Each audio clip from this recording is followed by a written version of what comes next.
Under the bright neon lights of Thailand's Sin cities, the nights come alive with desire. Bars and clubs are filled with music, laughter, and people seeking pleasure. Dancers sway on stages, drawing eyes with every move, while intimate moments unfold in dark corners and private rooms. From sensual massages to bold performances, everything is designed to tempt, offering a world where desires are quickly turned into reality. Thailand's infamous reputation as a hub for sin and sex tourism has long been tied to its bustling red light districts, where the line between entertainment and vice blurs into a seamless web of indulgence. Cities like Pattaya, Bangkok, and Phuket have become magnets for tourists from across the globe, drawn by the promise of hedonistic escapades that range from the thrill of nightlife to the allure of transactional intimacy.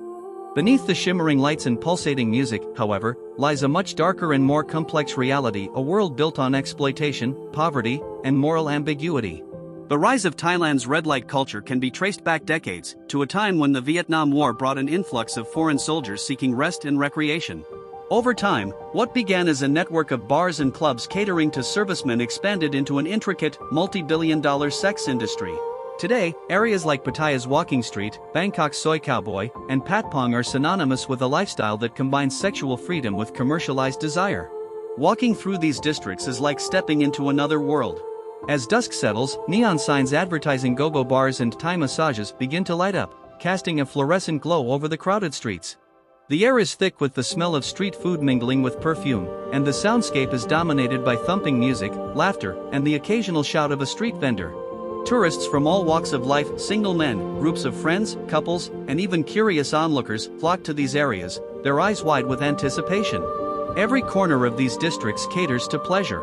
Bars staffed by scantily clad workers beckon customers inside with seductive smiles, while performers on stages sway to the music, their movements choreographed to entice. Along the streets, workers, mostly young women but also men and transgender individuals, stand ready, engaging passers-by with flirtatious conversations.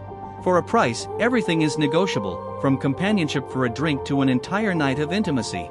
Despite Thailand's legal restrictions on prostitution, the sex industry operates openly under the guise of massage parlors, karaoke bars, and hostess clubs. The transactions are simple: a bar fine is paid to release the worker from their establishment, followed by private negotiations for additional services. The ease of these arrangements is a significant draw for tourists, particularly men from Western and Middle Eastern countries, who often claim that these experiences are freer and less stigmatized compared to their home countries. Some visitors describe the process as a fantasy brought to life. In a club, a tourist might sit down with a drink and be immediately surrounded by workers vying for attention.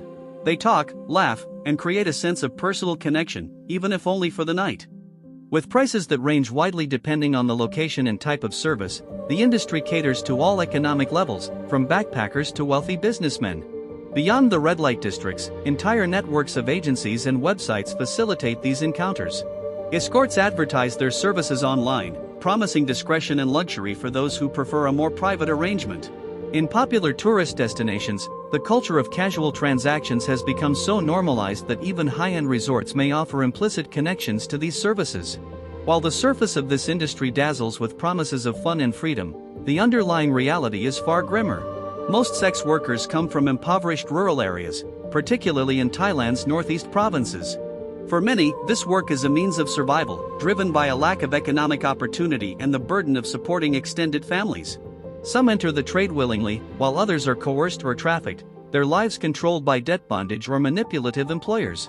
Exploitation is rampant.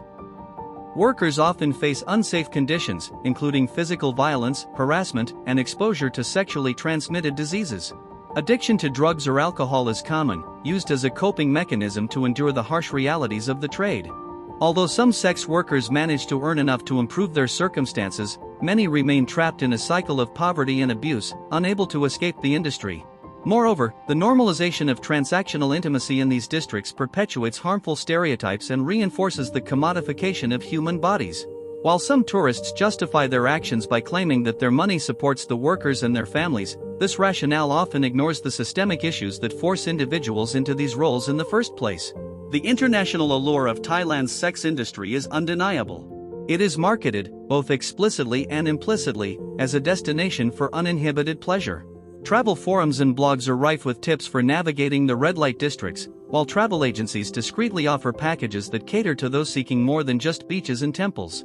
For many tourists, The appeal lies in the perceived lack of judgment, a place where they can indulge in fantasies without the social consequences they might face at home. However, this influx of sex tourists has broader societal consequences. The industry not only exploits the workers but also contributes to the stigmatization of Thailand as a whole. Despite the country's rich culture, history, and natural beauty, it struggles to shake the shadow of its reputation as a global capital of sex tourism. The glittering facade of Thailand's red light districts hides a world of contradictions. On the one hand, it offers tourists an escape from societal norms, a playground of sin where desires are easily fulfilled. On the other, it reveals the devastating realities faced by the workers who sustain this industry. Behind every transaction lies a story of desperation, sacrifice, and survival. For those who partake, the experience might seem exciting, even liberating. But for many who live and work in this world, it is a reminder of inequality and exploitation, a far cry from the fantasies sold under the neon lights. Thailand's Sin cities are among the easiest places in the world to visit for those seeking pleasure and adventure. With affordable flights, welcoming nightlife, and an atmosphere that celebrates indulgence, these destinations draw millions of tourists each year. From bustling streets lined with bars and clubs to private venues offering intimate experiences, everything is designed to cater to visitors looking to escape their everyday lives. The accessibility and openness make it effortless for anyone to step into this world of endless entertainment and companionship. For those in search of fun without judgment, Thailand offers the perfect getaway. The combination of vibrant nightlife, exotic allure, and the promise of uninhibited enjoyment creates an unforgettable experience. Whether it's a casual drink that leads to a new connection or an evening of carefree dancing and intimacy, Thailand's Sin cities deliver a playground of pleasures, making it a top destination for those craving excitement and adventure.